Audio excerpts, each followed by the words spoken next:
Class 10 ও class 12-এর স্টুডেন্টদের combined class আমি আগেই শুরু করেছি। দেখো, এই অংশে আমরা বংশগতি পড়ছিলাম। বংশগতির ইতিমধ্যে দুটো পার্ট আমরা পড়ে ফেলেছি। আজ তৃতীয় পার্টে আমরা একশঙ্কর জনন সম্পর্কে পড়ব। একশঙ্কর জনন পরীক্ষা করেছিলেন কে? মেন্ডেল।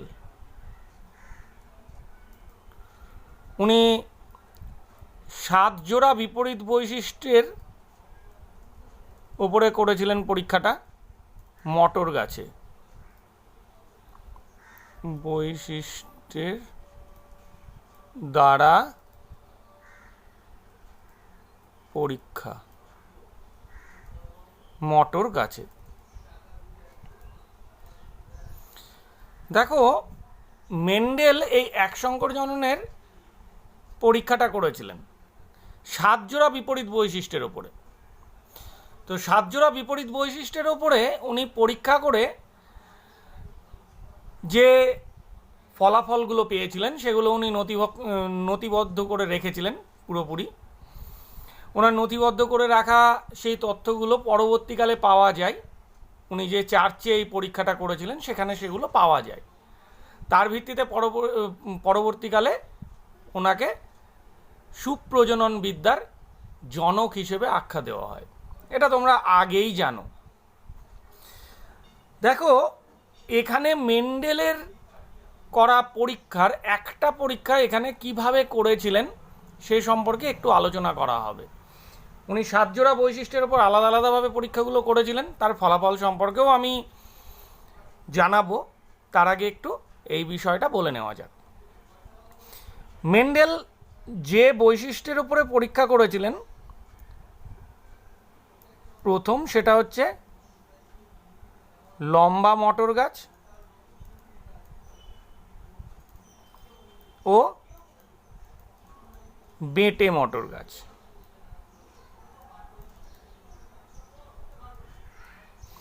এবার লম্বা গাছের জন্য উনি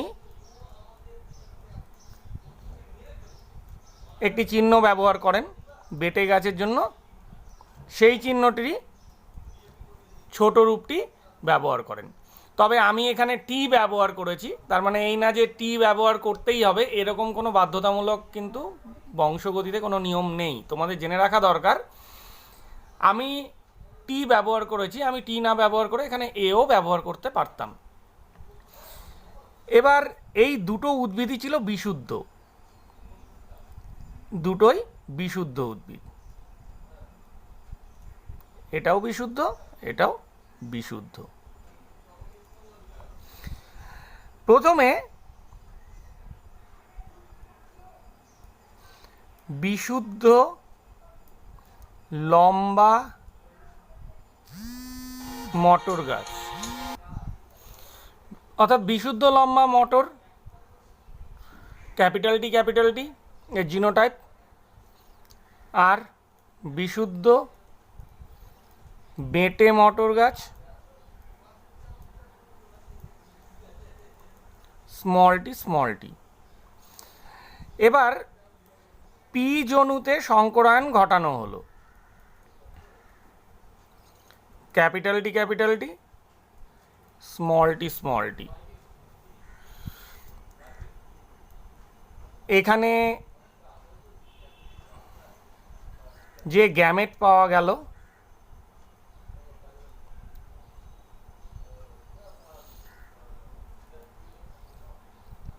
সেটা একটু ওপরে হয়ে গেল, এখানে করি গ্যামেট। এই দুটো গ্যামেট পাওয়া গেল। এখানে যে ঘটনাটা ঘটছে এটা কি ধরনের পরাগযোগ? যেহেতু দুটো পৃথক উদ্ভিদ তার জন্য এটাকে ইতর পরাগযোগ বলা হয়। ইতর পরাগযোগ।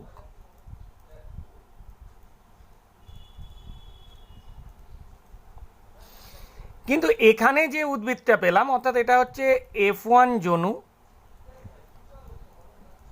F1 জনুতে যে উদ্ভিদ পেলাম সেটা হলো শঙ্কর। তোমাদের আগেই আমি বুঝিয়েছি বিশুদ্ধ এবং শঙ্কর কাকে বলে। এবং প্রকট প্রচ্ছন্ন বুঝিয়েছি। এখানে দেখো প্রকট বৈশিষ্ট্য যেহেতু প্রকট প্রচ্ছন্ন একসাথে রয়েছে, ক্যাপিটাল টি লম্বা বৈশিষ্ট্যটি ছিল প্রকট আর স্মল টি ছিল প্রচ্ছন্ন,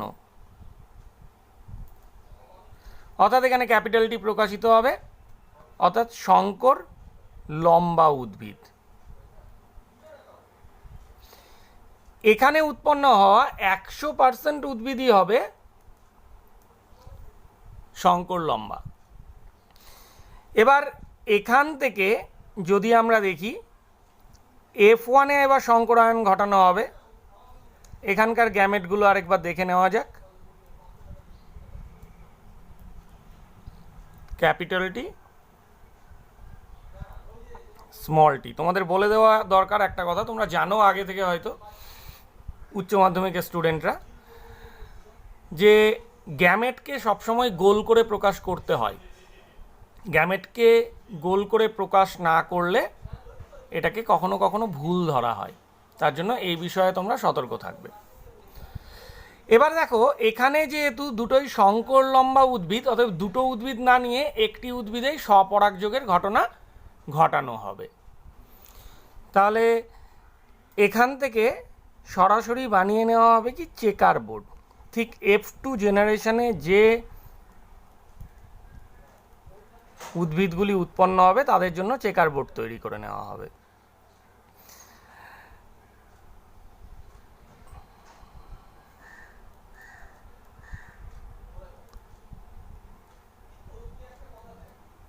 দুটো আলাদা আলাদা লিখলেও এখানে কিন্তু স্বপরাগযোগের ঘটনাই ঘটছে। এখানে ইতর পরাগযোগ ছিল, যা আলাদা উদ্ভিদ, কিন্তু দুটোই একই বৈশিষ্ট্য।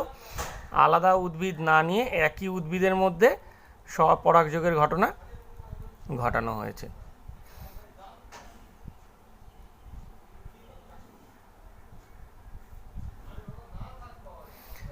আচ্ছা,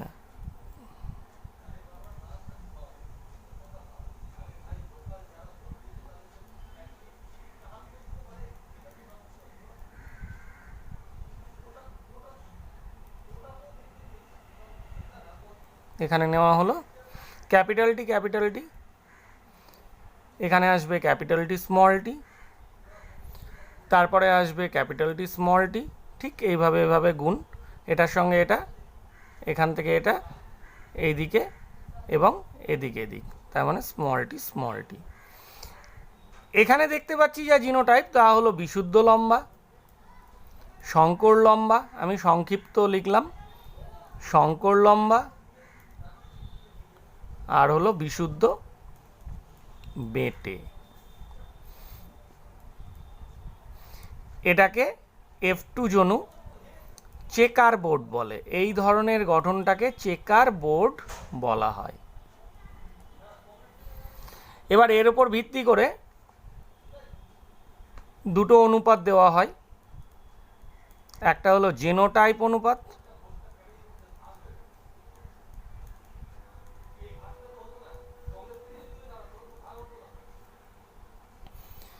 কি হবে দেখো, তিন ধরনের জিনোটাইপ আমরা এখানে দেখতে পাচ্ছি, ক্যাপিটাল টি স্মল টি, আর হচ্ছে স্মল টি। কোনটা কত? ক্যাপিটাল টি দেখো এই চারটাতে একটাই রয়েছে, ক্যাপিটাল টি স্মল টি আছে দুটো, স্মল টি আছে একটা, অর্থাৎ 1:2:1। জিনোটাইপের অনুপাত কি 1:2:1, অর্থাৎ যে বৈশিষ্ট্যগুলো জিনের যে গঠন জীবের সেটা। এবার হচ্ছে ফেনোটাইপিক অনুপাত। ফেনোটাইপ অনুপাত কাকে বলে তোমরা জানো, যে বৈশিষ্ট্যগুলোর বাহ্যিক প্রকাশ ঘটে তাকে আমরা ফেনোটাইপ বলি। বাহ্যিক প্রকাশ কি, লম্বা মটর গাছ আর বেটে মটর গাছ। তুমি বাইরে থেকে কোনো মটর গাছকে দেখে তো বুঝতে পারবে না যে এটা শঙ্কর না বিশুদ্ধ, অতএব লম্বা আর বেটে। তো লম্বা আর বেটে, লম্বা আছে দেখো একটা, দুটো, তিনটে, বেটে আছে একটা, তাহলে 3:1। এবার দেখো মেন্ডেলের পরীক্ষায় প্রাপ্ত প্রকৃত অনুপাত। এটা ঠিক গাণিতিক রূপ দিয়ে আমরা যেভাবে করে দিলাম, প্রকৃতপক্ষে সমস্ত পরীক্ষায় এত ইজিলি অনুপাতগুলো আসে না। মেন্ডেল পি জনু থেকে F1 জনু হয়ে F2 জনু পর্যন্ত যে 7 জোড়া বৈশিষ্ট্যে পরীক্ষা করেছিলেন, 7 জোড়া বৈশিষ্ট্যগুলো আগের দিনই বলা হয়েছে আগের পার্টে। সেখান থেকে আসা অনুপাতগুলো এই রকম: 2.84:1, 2.96:1, 3.01:1, 3.14:1,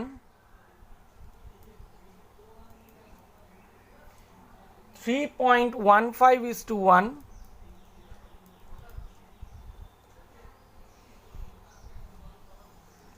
2.82:1, 2.95:1। দেখো একটু লক্ষ্য করে সবগুলোই 3-এর কাছাকাছি, তার জন্য এটা রাউন্ড ফিগারে তোমাদের বোঝানোর জন্য ব্যবহার করা হয়েছে। কিন্তু প্রকৃত ক্ষেত্রে একেবারে অ্যাকিউরেট রেজাল্ট কোনোদিনই আসে না। মেন্ডেল এই রেজাল্টগুলো পেয়েছিলেন। দেখো এদের গড় করলে 3 বা তার কাছাকাছি আমরা রেজাল্ট পাবো। অনুরূপে তোমাদের সিলেবাসের অন্তর্ভুক্ত গিনিপিগের পরীক্ষা রয়েছে প্রাণীর মধ্যে। গিনিপিগের এক সংকর জনন পরীক্ষা, যেহেতু একই রকম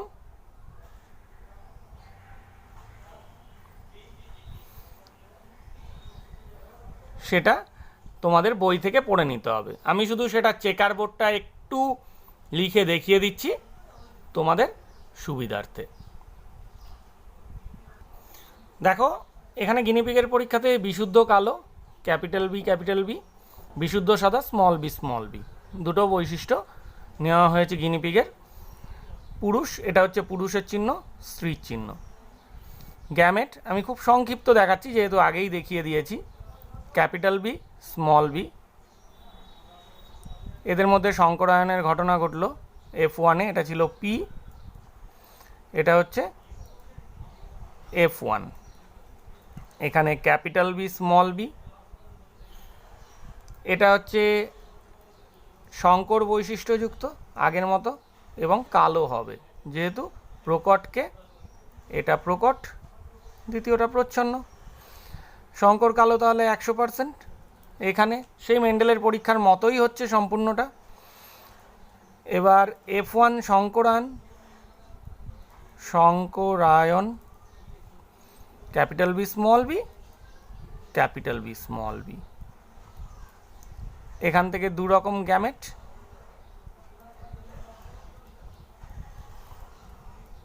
এখানে তুমি চেকার বোর্ড না করে আমি সরাসরি দেখাচ্ছি, যেহেতু চেকার বোর্ডের কনসেপ্টটা তোমাদেরকে আগেই আমি দিয়ে দিয়েছি। এই রকম তৈরি করলাম, করে ক্যাপিটাল বি অর্থাৎ বিশুদ্ধ কালো,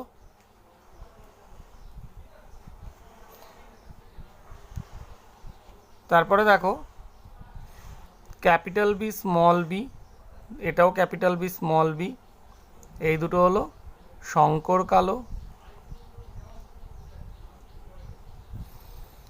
আর এখানে লাস্টে দেখো স্মল বি,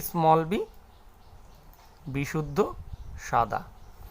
তাহলে আগের মতোই অনুপাত আসছে 1:2:1 জিনোটাইপ, 1:2:1। আবার যদি কালো সাদা দেখা যায়, এটা হচ্ছে জিনোটাইপ। আর যদি ফেনোটাইপ দেখা যায় তাহলে হচ্ছে এই তিনটে মিলে 3:1। আজ তাহলে এক সংকর জনন অংশটা শেষ করা হলো। সবশেষে তাহলে একবার সম্পূর্ণ বিষয়টা আমরা মনে করে নিই। এক সংকর জননে আমরা কি দেখতে পেলাম? সবসময় এক জোড়া বৈশিষ্ট্যের ওপরেই কাজ হবে। দেখো এক জোড়া বৈশিষ্ট্য অর্থাৎ দুটো বিপরীত বৈশিষ্ট্য রয়েছে, অর্থাৎ এক সংকর জননের সংজ্ঞা আমরা এখান থেকে নির্ধারণ করে নিতে পারি। যে একজোড়া বিপরীত বৈশিষ্ট্যের সংকরায়নের দ্বারা, সংকরায়নের যে ঘটনা, সেই সংকরায়নের ঘটনাকে কি বলে? সংকরায়নের ঘটনায় হলো এক সংকর জনন বা মনোহাইব্রিড ক্রস। অর্থাৎ একজোড়া বিপরীত বৈশিষ্ট্যের সংকরায়ন ঘটবে এবং সেই সংকরায়নের ঘটনায় হবে এক সংকর জনন। এক সংকর জনন থেকে আমরা যে সূত্র পাই সেটি হচ্ছে পৃথকীভবনের সূত্র।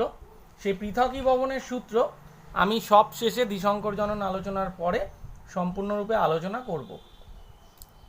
আজ তাহলে এই পর্যন্তই।